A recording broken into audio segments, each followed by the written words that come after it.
ধনী হওয়া rocket science নয়। সবাই বেশি বেশি করে আয় করতে চায়, কিন্তু সবার এই স্বপ্ন পূরণ হয় না। ধনী হওয়ার জন্য লোকেরা এমনকি স্টার্টআপ শুরু করে, কিন্তু বেশিরভাগ সময়ই তারা সাফল্য পায় না। এছাড়া কেউ কেউ বড় কোম্পানিতে চাকরি করে ধনী হতে চায়, কিন্তু ভালো আয় করা সত্ত্বেও ধনী হতে পারছে না। এদিকে আপনার বোঝা উচিত যে ধনী হওয়া খুব কঠিন নয়। কিছু নিয়ম আছে যা মেনে চললেই হতে পারবেন কোটিপতি। টাকা আপনার পিছনে ছুটে আসবে। আপনাকে কেবল আপনার অভ্যাস এবং অর্থ উপার্জন বিনিয়োগের উপায় পরিবর্তন করতে হবে। এর জন্য কিছু পয়েন্ট আপনাকে ফলো করতে হবে। Point number 1, know your needs. সবার আগে চিহ্নিত করুন আপনার প্রয়োজন কি। আপনি কি বাংলো, গাড়ি ইত্যাদি কিনতে চান? আপনি কি যে কোনো মূল্যে এই ইচ্ছা পূরণ করতে চান? তাই অর্থ উপার্জনের জন্য সম্পদ সৃষ্টি করুন। গভীরভাবে আপনার লক্ষ্য অনুসরণ করুন। যে কোনো মূল্যে আপনার লক্ষ্য অর্জনের চেষ্টা করুন, কারণ অর্থ নিজেই একটি মহান প্রেরণা। Number 2, control unnecessary expense. আপনার ব্যয় আপনার আয়ের চেয়ে বেশি হলে অবিলম্বে তা নিয়ন্ত্রণ করুন, কারণ আপনি যদি আপনার আয়ের চেয়ে বেশি ব্যয় করেন তবে সম্পদ সৃষ্টি হবে না। কারণ আপনার কষ্ট করে অর্জিত অর্থ বিলাসবহুল জীবনযাত্রা দেখানোর পিছনেই নষ্ট হবে।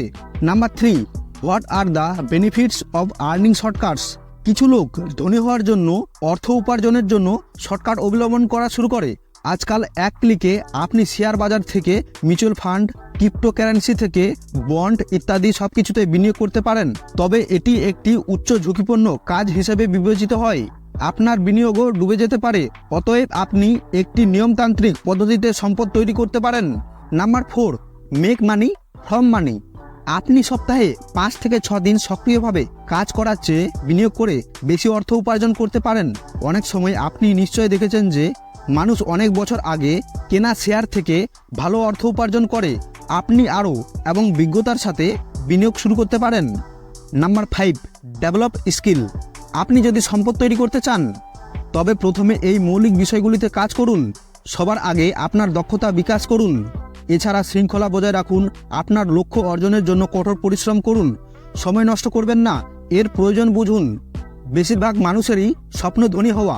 মানুষ যত তাড়াতাড়ি সম্ভব কোটিপতি হতে চায়, কিন্তু সবাই সফল হয় না। অল্প কিছু মানুষই আছে যারা তাদের স্বপ্ন পূরণ করতে সক্ষম।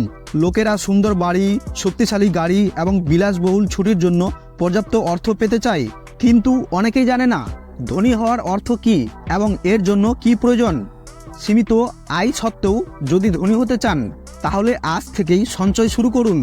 উপার্জনের পাশাপাশি জীবনে সঞ্চয় গুরুত্বপূর্ণ, কিন্তু আপনার সঞ্চয় থেকে সর্বোচ্চ আয় করা ধনী হওয়ার একটি মৌলিক শর্ত।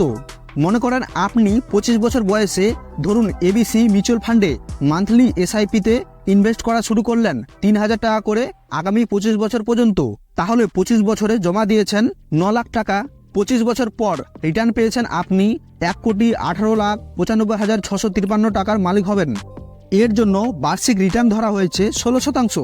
এখন যদি আপনার বিনিয়োগ শুরু করতে 5 বছর দেরি হয়, তাহলে আপনি যদি 30 বছর বয়সে সঞ্চয় করা শুরু করেন, তাহলে পরবর্তী 20 বছরে 1 কোটি টাকা জমা করতে আপনাকে মাসিক 6,000 টাকা করে বিনিয়োগ করতে হবে। আশা করি বুঝতে পেরেছেন। ফ্রেন্ডস, এই ভিডিওতে আমি যে পয়েন্টগুলো আপনার সাথে আলোচনা করলাম, এই পয়েন্টগুলো আপনার জেনুইন বলে মনে হচ্ছে নিশ্চয়ই। এই পয়েন্টগুলো আপনি ফলো করলে নিশ্চয়ই অল্প সময়ের মধ্যে ধনী হতে পারবেন।